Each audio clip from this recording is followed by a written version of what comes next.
Peace and love, y'all. Mr. Byam here. I just wanted to do a quick review of this Riyadh season last crescendo boxing fight card that they had February 22nd, obviously to 2025. You know, a lot of people were calling it the quote-unquote card of the century, best boxing card ever. You know, at first look, you know, it's a lot of big names in boxing that's on the card. So, you know, you put a card together that has basically, you know, 7 headliners, 7 main events, and oh, it's the greatest card of the century. A lot of people, there's this whole narrative that this new guy in boxing, his name is Turki El-Sheikh from Saudi Arabia. Obviously, everybody knows how much money the Saudis have. He's come into boxing and he's just basically just throwing money around. And, you know, a lot of people are clamoring and talking about it, saying how there's a whole narrative saying that how, you know, they're saving boxing and putting these great fights together. And for me, I'm not so quick to glaze pause and give over praise and over credit, especially for a foreigner, because as we know, boxing is an American sport. So I just wanted to do a quick review of the last crescendo, this fight card, and just give some takes on the whole scene of boxing right now and where it's at. It was a good fight card, solid fight card. It definitely wasn't the greatest fight card I ever seen. Before or after I seen the card, you know, boxing is a like 200-year-old sport. It's hard and it's been documented for the last century, you know, very well in America.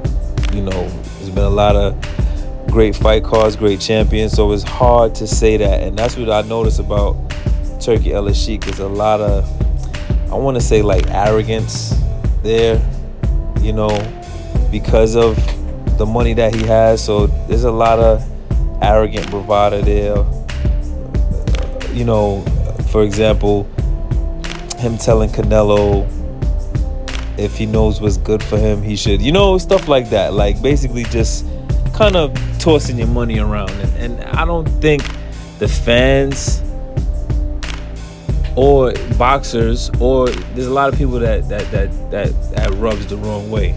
You can't just come into something and just start throwing money and think that you know, gonna just own the sport outright. You know, people gonna not appreciate that. So yeah, the card in itself was actually a decent card. It wasn't like it was a bad card. Some of the things that I thought that didn't make it the greatest card ever, obviously, were it had some last minute things happening, and some fighters had to pull out the fight because of sickness. Shakur Stevenson was fighting Floyd Schofield. Kid Austin, he had to pull out the fight. Joseph Parker was fighting Daniel Dubois. Dubois had to pull out the fight. They got replaced. Shakur Stevenson's fight was replaced with a kid named Josh Padley, a UK kid, undefeated fighter, with 4 knockouts and I think 16 wins, who had a 9-to-5 job. Obviously, that happens with boxers.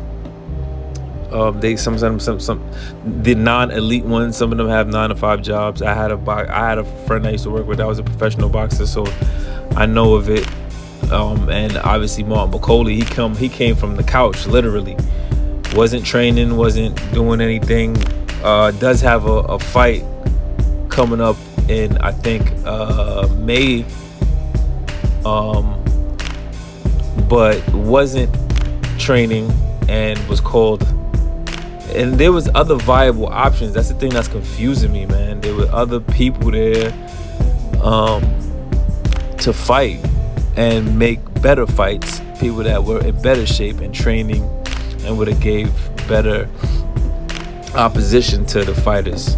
So that's one thing that made it not the greatest fight card is these last minute replacements, and they kind of got caught with their pants down because they looked like they weren't expecting it and they weren't prepared for it. So inexperience, of course, and that put a, I think, dent in the event.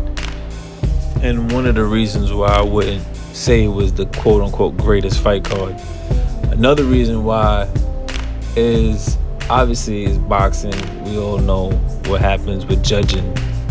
But there was one of the fights rather, that was faulty judging. And that happens, favoritism. And this is another reason why I don't believe Turki Al-Sheikh is quote unquote saving boxing. You could never put the boxing in one person's hand or one entity's hands, because it's hard not to show bias in boxing. For example, the fight with Carlos Adames and Hamez Shiraz, obviously Hamza Shiraz, he's a Saudi fighter, he's a Riyadh seasoned fighter. So there was a certain level of bias there, obviously. And he was not awarded, but he got a draw when it was quite obvious to me watching the fight that Carlos Adames won the fight. I think it was middleweight, 160. So Adames is, I think, a WBO or WBC champion, and got robbed because he should have a W underneath his win column as opposed to having a draw. They'll probably do a rematch, but that's another reason why the fight card wasn't the best, and another reason why Turki Al-Sheikh is not saving boxing, because there's obvious bias going on there. There was bias in the commentary. Obviously, Shakur Stevens signed with Matchroom. He has Eddie Hearn, who's the head of Matchroom, has a great relationship with Turki Al-Sheikh, and so does Shakur Stevenson. So there's a little bit of a bias there. So, a few reasons why. One, I don't believe it was the greatest fight card ever. And two, I don't believe, quote unquote, Turki is saving boxing. I mean, he's doing some good things in boxing, but saving boxing, I wouldn't know. I don't know about that. He put some great fights on in the last, 18 months, I would say. The first Artur Beterbiev and Bivol fight, the Madrimov and Crawford card that he put on had some good fights in there. That was the Bacoli coming out party, I would say, and there was some other good fights in that card. So yeah, I wouldn't go as far as to say he's saving boxing, because like I said, when you put boxing in one entity's hands, it could get dangerous. The things that are bad about boxing right now, it's only a few, I would say, that are really bad for boxing or make it look bad. The three things that come to my mind immediately is weight bullying. I would say is not a good thing, which ironically enough, Hamza Shiraz, some would say, is a weight bully, because he's a big guy, and he's fighting. He drains down to 160, and he uses that to his advantage. He's trying to use that to his advantage in that particular weight division. But Carlos Adames, he was masterful today with his defense and craftiness in boxing, and was able to neutralize Shiraz's power, and made him look mediocre. It really jammed him up. So weight bullying, I would say, makes boxing look bad, or isn't good for boxing. Judging, obviously, and that's been going on for the longest. Faulty judging. They need to bring that AI judging and make it accurate and fair. And another thing is something that's outside of the ring. Those are the things that make boxing bad inside the ring and itself boxing. But there's something else outside of the ring that's bad for boxing. I think is clout chasing. name calling and clout chasing and trying to come up with another fighter's name. So those three things. And unless Turkey can address those things and put on good fights, he's not saving, quote unquote, saving boxing. I doubt that. He's not boxing's savior. Putting on great events, they have a lot to learn about putting on great events. They're losing money in their events. There's a lot I could get into about the venue. They switched the venue last minute for this event too. That's another thing. So are they making a profit? And they're not. They just have money to blow and overpaying fighters, and so that's not really how it works. And I see a lot of mistakes being made. But just to go over a synopsis of the actual fights and rank them on a scale of 1 to 5. The first fight of the main card, Joshua Buatsi and Caleb Smith, was a great fight, and I rated up there. It's up there, top 2 of the fights that happened. Those are I think light heavyweights, 175, so they in the same weight class as the main event, Artur Dimitri Bivol. And actually the winner, who was Caleb Smith, is probably going to end up fighting. They're going to probably try to line one of those fights up. Dimitri Bivol, Caleb Smith. Artur Beterbiev already beat Caleb Smith. He stopped him. But that was a great fight. Joshua Buatsi's tough as nails, man. He got hit with some great shots.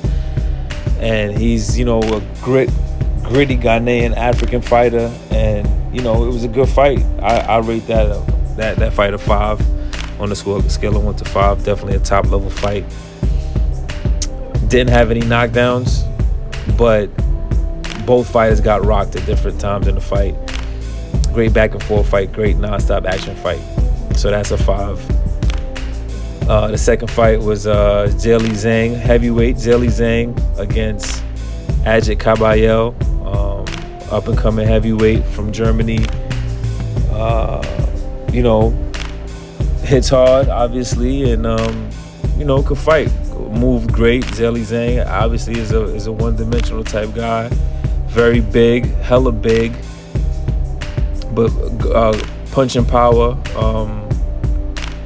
Zhilei Zhang was able to knock down Ajit Kabayel in the first round. Caught him with a good shot, and but Zhilei Zhang is really big. He has a big target to hit his body, and he was letting Kabayel hit him flush in the midsection in the first round, and poured it on in the second round. Ajit Kabayel, and was able to stop Zhilei Zhang for the first time. That was a good fight. I would rate that fight a 3 on a scale of 1 to 10. The next fight, Virgil Ortiz versus Israel Majumov, was a great fight. Virgil Ortiz showed great heart, grit, skills. Actually had a great performance, man. Probably the best performance of his career over Israel Majumov. Had a better performance over Israel Majumov than Bud Crawford did at 154. Has had some great fights. Was knocked down in his last fight. Virgil Ortiz was against, I think, Boachuk it was, and had a great performance. I'll rate this fight a 4 overall. It was a great back and forth fight for certain rounds, but I think just Virgil poured it on and was able to overwhelm Majumov with his combinations and come forward style, and made it a dogfight and came out on top. So credit to Virgil Ortiz. It's gonna be interesting to see what happens with him in the 154 division. I mean, he say he's going for belts, but he also wants to make big fights. Probably him and Fondora. I think that'll be a good fight. I think him and Xander Zayas would be a great fight. The way Xander Zayas fights, he's a come forward fighter. That would be a crazy fight. So yeah, big shout to Virgil Ortiz, man. And I guess we're gonna see what happens with Israel Majamov. He's kind of getting, we'll see what happens with Israel. He's still a good fighter, strong fighter, but his style, we'll see how it moves forward in the division. The next fight was a good fight. Carlos Adames versus Hamaz Sharias in the middleweight division. Good fight. I would rate that fight a 3.5. I thought, obviously Carlos did enough to win the fight. Sharias didn't let his hands go enough, was on the back foot, wasn't aggressive enough, was on the back foot majority of the night, didn't let his hands go nearly enough as he should have, and wasn't going to the body enough. It was just his corner was bad, giving him horrible advice, wasn't telling him, what exactly he needed to do, wasn't honest with him. I think in the middle of the fight, told him he was winning when he wasn't winning the fight. I thought he needed to go to the body more, and was headhunting a little bit too much. Shiraz was. So I rate that fight a 3.5 overall, and obviously the judging was bad, and it was a robbery, so that's bad. Shakur Stevenson and Josh Padley fight, I rate that a 2. Shakur Stevenson, obviously probably one of the top lightweights in the 135 division. I think he has the WBC. One of those belts. Him, Tank Keyshawn is the new IBF champion, and is the new WBO champion. I can't remember. I always get confused with the actual belts, but I think Vasily has the IBF for sure. Vasily Lomachenko, and the Ring magazine is vacant. But that fight, that was one of the put together fights last minute. Josh Padley is a fighter that's I think he has 4 knockouts and 16 wins. He's undefeated, but he's a up and coming fighter. He is ranked in the WBA, I think, but he's one of those fighters, which just happens in boxing a lot. Sometimes fighters are up and coming and they have jobs still. They're still working because it's a long time in between fights. Those guys got to feed their family. And I used to work with a professional boxer, so guys have jobs a lot. That's not uncommon in boxing, but at the elite level it is. And it's a shame to me. I thought they could have did a better job of getting a replacement for Shakur Stevenson. Something that confused the crap out of me was Joseph Parker. They said that he got to choose Martin Bakole, but somehow Josh Padley was chosen for Shakur Stevenson. There was several fighters out there that was willing to come to Riyadh at the time, last minute, that I think would have been a better pairing, a better matchup, a more competitive matchup for Shakur Stevenson. But just to get to the rating of the fight, I rate the fight, I'm going to give it a 2. I thought, Shakur took a little bit long to stop the dude, a dude that is coming off the street basically, and had 0 time to train for you. You should, the way how he talk, at least. Shakur, the thing about Shakur that I don't like is that he talks like he's the greatest fighter in the history of fighting. He talks a lot, how he gonna stop, how he gonna dog walk, how he gonna put belt to ass. He gets in the fight and none of it happens. None of that happens. Obviously it happened. Everybody was expecting him to stop this guy because this guy is literally coming off the street, and he's a damn 9-to-5 worker. So had no time, no camp to prepare, nothing. So obviously people expecting you're this high level elite fighter, and you had 12 weeks to prepare for Kid Schofield, who got pulled off because of illness. So people expect you to stop this guy in 4, 5, 6 rounds, but it took 9. And so it was like It's just a matter of time. That should have been at the bottom of the card, as far as I'm concerned. So that was probably the worst card. That was the worst fight in the card. Joseph Parker and Martin Bucoli. Bucoli, obviously, he was supposed to fight. Joseph Parker was supposed to fight Daniel Dubois. That would have been a much better fight. Martin Bucoli, he just did it to get a paycheck. Which I think, again, they could have called better guys. There was an interview done by a up and coming heavyweight named Michael Hunter, who actually beat Bucoli. He TKO'd Bucoli back in, what year was that he did that? He beat Bucoli 2018. He beat Martin Bucoli, TKO'd him in the 10th round. So, and he won an IBO championship. But he had an interview and said that he was prepared.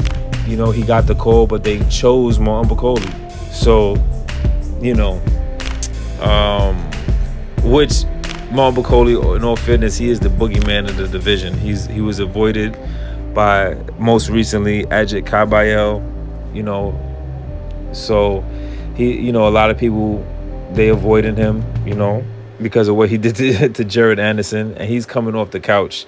Obviously, nobody's gonna really count that loss for Martin Bucoli. He came off the couch, no training camp. It would be a lot different if he had a training camp, and it's like he just did it for the paycheck. So that's another fight that was like, out of the 7 fights, there was 3 fights that had knockdowns or knockouts, and 2 of the 3 fights is guys that came off the street.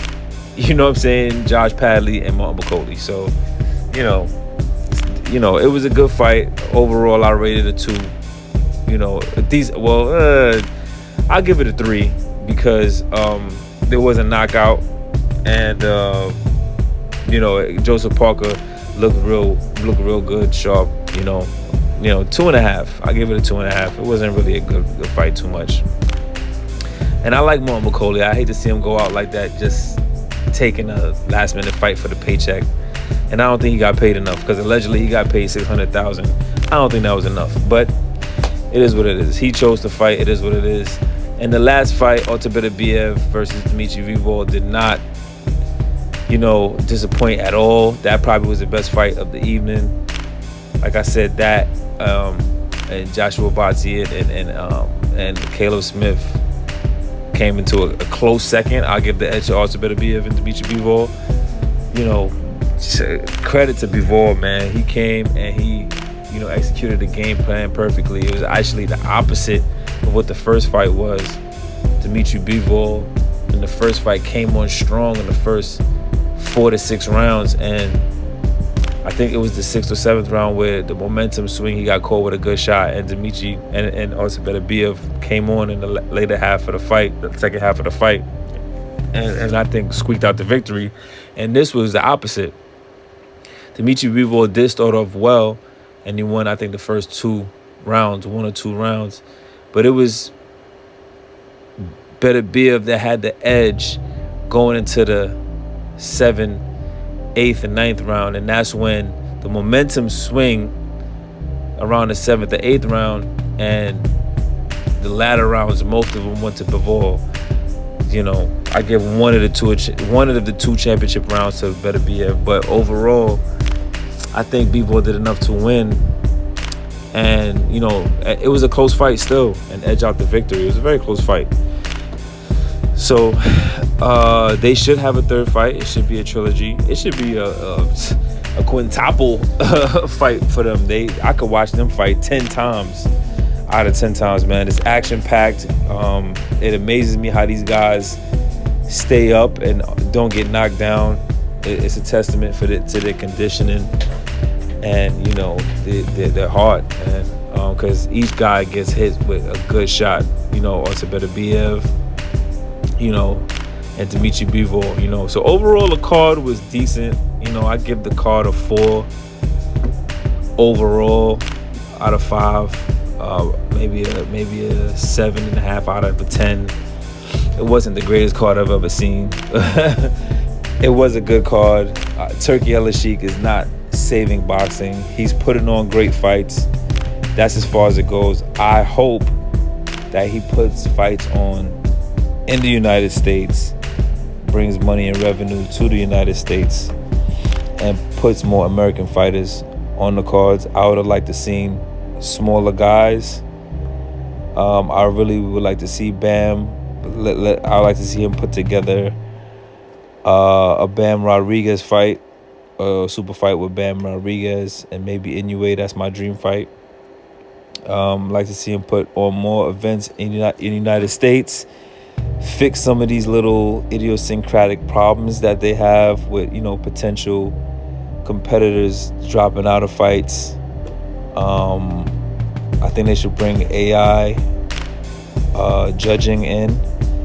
Try not to be biased, and yeah, man, there's a lot of improvement that needs to be made in Riyadh season for their events. You can see the inexperience and certain things that they do. So, they got big plans and they can continue to put on events. Obviously they got a plethora of events. I just wanted to really get real quick. I know it was probably a 15-20 minute video. Real quick, yeah, that's my review of the Riyadh season. Last Crescendo, Dimitri Bivol, Artur Beterbiev 2. And yeah, man, long live boxing, man. Let's make boxing great. Continue to push it forward. And I'll see y'all in the next video, man. Subscribe to the channel. I'm gonna be talking sports, mainly boxing. I just go with the flow and just start putting content out here and there. All right, peace, y'all. Love.